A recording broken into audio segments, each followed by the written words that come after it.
Kama ni askari, nataka usikie hii advice unapewa na Rigathi Gachagua mtu wangu. Ani siku nyingine usije ukajipata pabaya ukashindwa penye utatokea kwa sababu hautakuwa na pa kutokea. Sikiza hapa. You allow me because I'm here.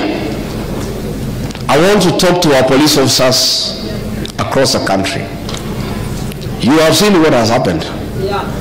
Wewe unafuata amri ya mkubwa.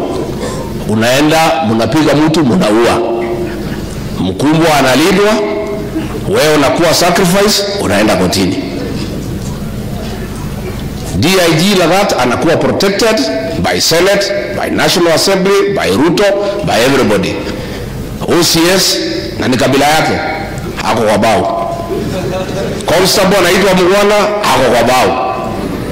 I want to tell our police officers, don't obey unlawful orders. Don't carry out illegal instructions. Sindio? Si hao polisi wananisikia? Si wananisikia? Mimi ni mzee. Na mimi si mimi nilikuwa naibu wa William Ruto. Huyo jamaa kwa kuruka wewe ni one touch.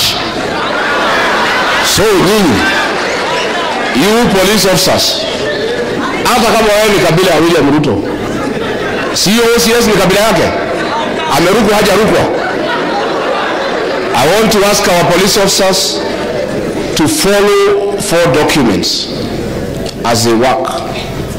The Constitution of Kenya 2010, the Penal Code Chapter 6(3) of the laws of Kenya, the Criminal Procedure Code CPC Cap 7(5), and the Evidence Act Cap 8. Those should be your guiding documents. Mkubwa akikwambia kwenda piga mtu, mwambie kuandikia karatasi. Si ndio? Kama hawa watu walitumiwa hapo Central Police Station, walikuwa wamemwambia DIG awaandikie kitu, saa hii hawangekuwa kotini. Sasa mkubwa ameruka, hawa wamerukwa, huyo wa polisi amewacha bibi yake na watoto wanahangaika. So nyinyi polisi mnasikia? Very good. So, and I want to say finally nikimaliza. So Kenya, na mkumbuke hii Kenya ni yetu sisi wote.